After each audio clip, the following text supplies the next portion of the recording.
হয় আজি খুব পবিত্ৰ দিন এটা এইটো বৌদ্ধ ধৰ্মীয় যি লোকসকল মোৰ সমষ্টিত আছে তেখেতসকলৰ কাৰণে আৰু এইটো মন্দিৰত মই আজি নহয় বহুত আগৰ পৰাই আহি আছোঁ আৰু সৰু সুৰা যিখিনি কাম হয় মোৰ দ্বাৰা সেইখিনি কৰি আছোঁ লগতে আজি বহুত ডাঙৰ এটা কাম আমি হাতত লৈছোঁ আমি নতুনকৈ এটা বুদ্ধ মন্দিৰ ইয়াতে ৰাইজৰ সহযোগত নিৰ্মাণ কৰিবলৈ গৈ আছোঁ আৰু সেই মন্দিৰৰ আধাৰশিলা আজি আমি স্থাপন কৰিলোঁ সকলোৰে ৰাইজৰ আশীৰ্বাদ লৈ ফালে আৰু মই বহুত সুখী আৰু সৌভাগ্যৱান মই যে এনেকুৱা এটা শুভ দিনৰ বা এনেকুৱা শুভ কাৰ্য আমাৰ হাতেৰে সম্পন্ন হৈ আছে আৰু এইটোৰ মানে চিৰদিনৰ কাৰণে এটা সাক্ষী হ'ব এইটো কামটো গতিকে মই বিচাৰোঁ যে আমি যোনটো দেশত আছোঁ ভাৰতবৰ্ষত সকলোৱে নিজৰ নিজৰ ধৰ্মীয় যি পৰম্পৰা ধৰ্মৰ যি নিয়ম নীতি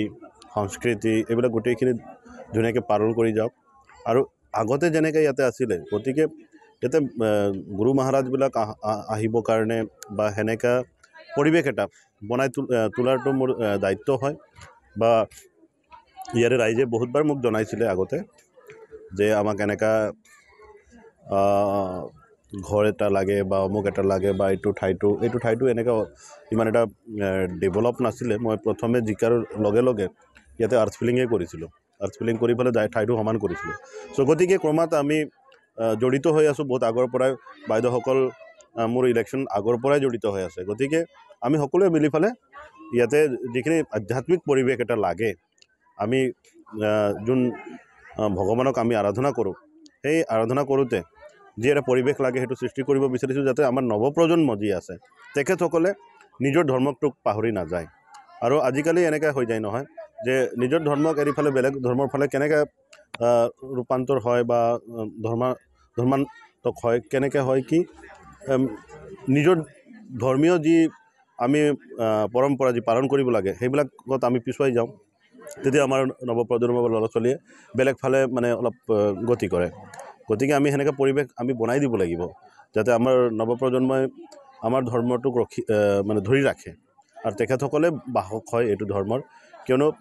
আমিতো আজি আছোঁ কালি নাথাকিম কিন্তু আমাৰ নৱপ্ৰজন্মই সেইটো কঢ়িয়াই লৈ যাব লাগিব আমাৰ পৰম্পৰাটো আগলৈ গতিকে সেনেকৈ পৰিৱেশ এটা বনাই আছোঁ যাতে সকলোৱে নিজৰ নিজৰ ধৰ্মক ইয়াতে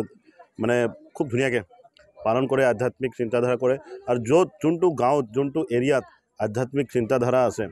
সেইটো গাঁৱটো শান্তি হ'বই লাগিব কিয়নো ৰাস্তা পদূলি বিল্ডিং হৈ যোৱাৰ লগে লগে এটা গাঁও যে শান্তি হৈ যাব আৰু খুব মধুৰ ভাল হ'ব মিলাপ্ৰীতি হ'ব সেইটো নহয় আধ্যাত্মিক চিন্তাধাৰা য'ত আছে সেই গাঁৱটোহে হ'ব পাৰে ৰাস্তা অলপ বেয়া হ'ব পাৰে বা বিল্ডিং নাথাকিব পাৰে কিন্তু মিলাপ্ৰীতিটো ভাতৃত্ববোধটো আৰু পৰিয়ালৰ মাজত যি সম্বন্ধটো এইবিলাক খুব মধুৰ হৈ থাকে কোনো ধৰ্ম বিশ্বত এনেকৈ কোনো ধৰ্ম নাই য'ত নেকি অশান্তি শিকাই আছে মই সেইটো বুলি ভাবোঁ এনেকুৱাতো ধৰ্ম নাই